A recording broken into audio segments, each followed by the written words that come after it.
7 years from now, it's going to be 2031, almost 2032. And if you're coming from the future, hello, nice to have you here. But for now though, when this video is being made, it's 2024 and you're either in the middle of your long-term goals, at the end of your journey, or you're just starting it. How exciting. But whatever stage you're at today, keep watching, okay? Because we're going to show you just how to set your goals for the next 7 years so that when you stumble upon this again, you'll be amazed by how much you've ticked off. But by now you're probably wondering, why 7 years? Well, let's get into it, because the first part of preparing for the next chapter is number 1, choose a time with significance. You can choose your own timeline, 5, 8, 10 years, whatever, but it has to be something of significance. It's got to be a number that sticks in your head for some reason. We like 7. It's a number that comes up in history, culture, religion, and art, time and time again. It also gives you enough time to grow and develop while you're still working towards your goals, but not so much that you feel like a completely different person by the time you reached them. And of course, you'll have short, medium, and long-term goals, but this one, these 7 years, those are going to bring the big changes. Number 2, choose the compass that will guide you. Every journey needs a map, and since you're the only one who knows where you're going, you have to create this map yourself or find one that you can personalize. We've scoured the academic research to find the best map tools that you can personalize, and it's kind of crazy because we only found 2 tools that matched what we were looking for. So the criteria was, 1, the map should include all of the different areas of your life, your relationships, mental and physical health, career and finance, and 2, it should be adjustable so you can fill in where you are now with all of these things and where you'd like to be in 7 years. The first tool is a really popular coaching strategy for determining what you want to focus on. It's called the Wheel of Life. It's pretty basic, but that's what makes it so effective. Now, the second one, okay guys, I know we're biased, but hear us out. The Alux app is truly the best personalized tool for your goals out there. You start off with a survey that asks you questions about the different areas of your life, and your answers to the survey are put into an algorithm that calculates which areas you're really good at, which ones you need to work on, and which ones you really need to focus on. And then, it creates a personalized 3-month learning path for you filled in with different lessons, courses, and action steps you can take. You can also fill in your goals and it will follow your progress. And there's so much more. Is it really that biased when the product is so genuinely epic? We've got a little gift for you at the end of this video if you want to try it out yourself, so stay tuned for that. All right, moving on to number 3, throw yourself into a motivating philosophy. Have you ever had that moment of realization when you hear a quote or read a message that makes all the cogs in your brain just click together? Like, holy, I'm not alone, and this makes total sense. These moments are huge motivators, and you'll click and spark every time you see or hear your motivating philosophy. So you have to make it your mission to find one, or many of them, that gets you the most. Stick that philosophy on your bathroom mirror, your kitchen fridge, or your computer, wherever you're going to see it daily and be reminded of what you're doing all of this for. Some of our favorites are, Tony Robbins said, "Where focus goes, energy flows." American author John Shedd said, "A ship in harbor is safe, but that is not why ships are built." Or Nietzsche, "He who has a why can live to bear almost any how." Or Will Durant, who translated Aristotle's words, "We are what we repeatedly do. Excellence, then, is not an act, but a habit." One impactful quote can remind you to focus, take chances, have purpose, and keep doing what you need to do. Find the quote or passage that resonates with you, and it'll be like a teleportation device that takes you to your world of goals in a nanosecond. Number 4, decide where you'll write everything. Maybe everywhere is best. Who knows where you're going to be 7 years from now? New home, new city, new country, things might get lost along the way. So you need to be writing your goal manifesto and summaries in multiple places. Write it in Google Docs and print it. Write the summaries on Post-it notes or big cardboard paper and stick it up where you can see it every day. Use the sticky notes on your computer or use a calendar reminder or any one of these productivity tools that you love. Or our app, of course, let's not forget that. There is a journaling feature built right in. This one might seem like a pointless step to consider, but trust us, okay? It's a big one. Number 5, Now you create your goal manifesto. So these are big goals, 7-year timeframes that tackle the 5 main pillars of your life. Just writing down one big goal for each pillar isn't good enough, not by a long shot. If you really want to get that end goal, you're gonna have to spend a few hours creating your goal manifesto. It's actually more like a manual, but manifesto sounds more powerful and interesting, so we're gonna go with that. Write it all down in your own words. Words that are influenced by your emotions, opinions, excitement, and even fear. They have an incredibly strong pull on your motivation. So your first step in those goal books is to write down a little bit about yourself, why you're doing this, and then talk about where you are right now with each of these 5 pillars in your life.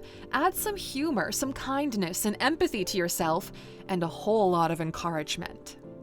Number 6, add your timeline of events to your manifesto. Did you know that studies have shown that people who add action steps and a timeline to their goals are significantly more likely to reach them compared to those who just write them down? So look, okay, you have to get that timeline on lock. In your document, each of your 5 life pillars, finance, this is also where you're going to put your career goals, intellect, emotional health, physical health, and your relationships, they'll all have their own big 7-year goal. And then you'll break down that one goal into yearly goals, then quarterly goals. Each time you break it down, you have to include what you're going to do to reach those goals. So let's say your 7-year finance goal is to accumulate $100,000 in investments. So break it down year by year. You make your year 1 goal to save $5,000 and learn about stock market investing. Then you break that down by quarter. So Q1, you set up an emergency fund and learn about budgeting tools. So month 1, you take our app course, Money 101, and start saving about $400 a month. In year 2, you increase your savings to $10,000 and begin investing in low-risk stocks or index funds. By year 6, your investments have grown to $75,000. Now, in some ways, this is an easy, idealized version, but if you tried to plan for every single obstacle or thing that could go wrong, you'd spend the entire year just trying to create this goal manifesto. So keep it simple. Number 7, figure out how you'll space out your milestone celebrations. Because you have to add some fun into your goal planning, something to look forward to. And what better way to do that than planning how you'll celebrate once you've reached that goal? You can decide if it's something you'll celebrate every quarter. Please don't do every month for the next 7 years, okay? It's just too much. Or you could do every year. Give yourself a decent treat for those yearly goals. It's not easy, but you did it.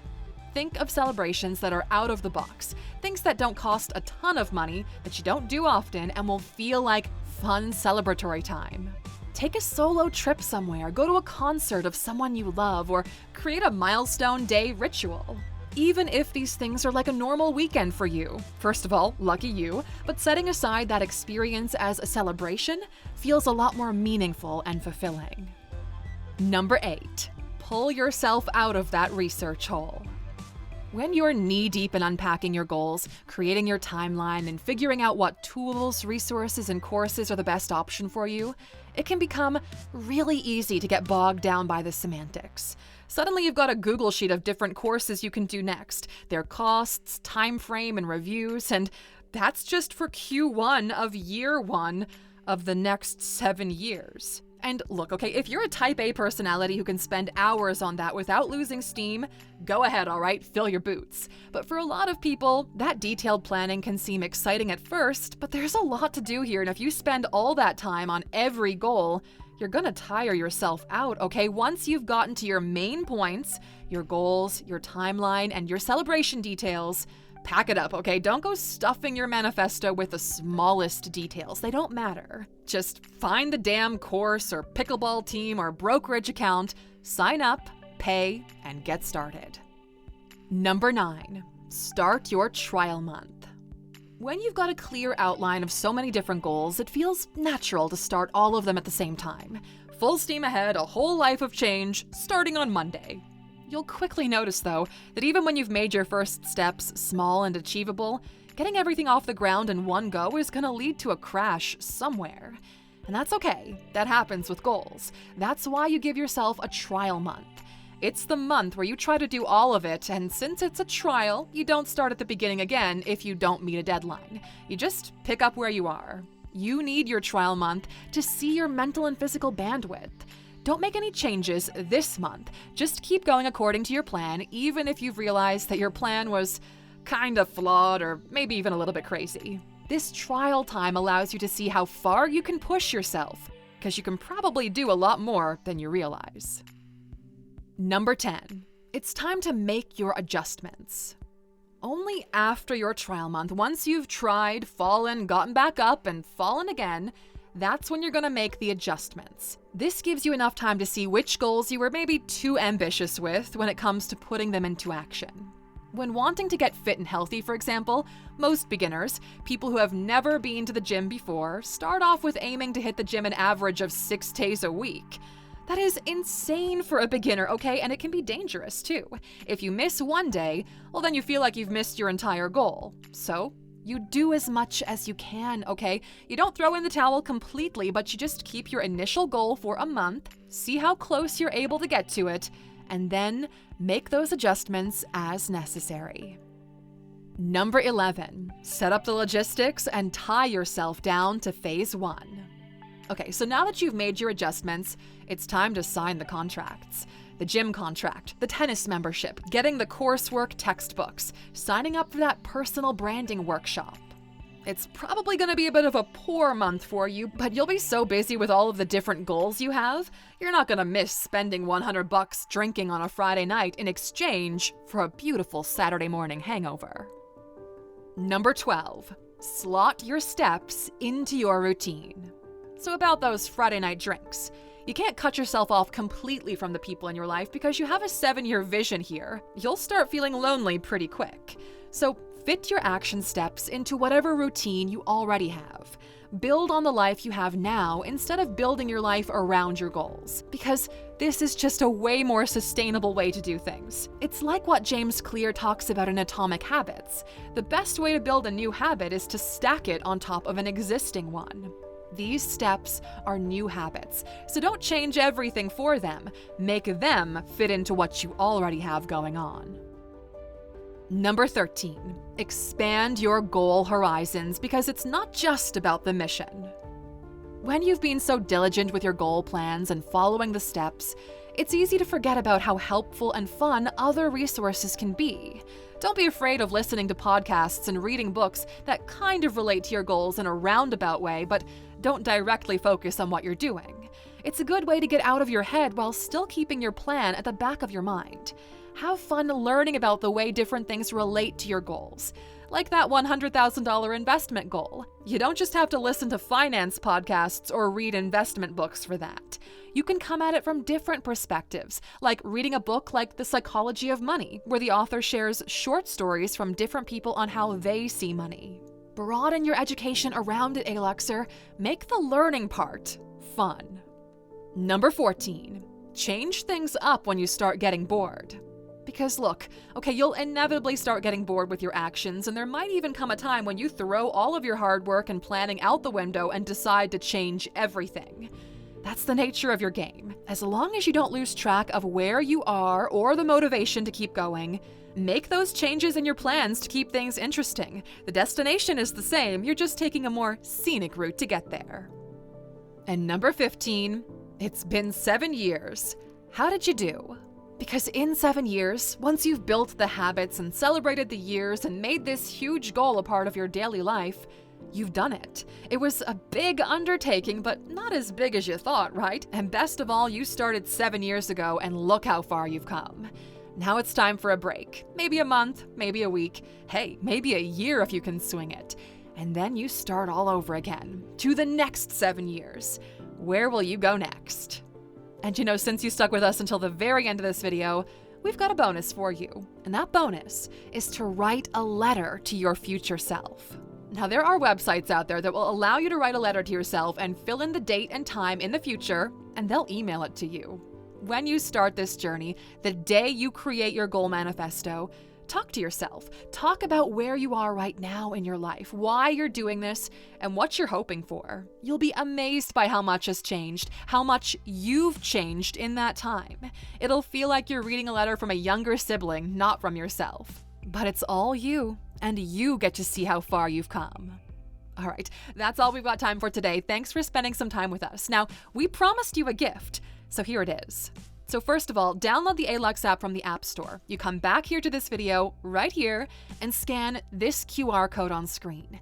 You'll be taken to our app where you'll get a 25% discount on your yearly membership, a 7-day free trial. I'll be in the app too, chatting to you every day about the most interesting topics in the world and breaking them down so you can use them to improve your life. We'll see you on the inside.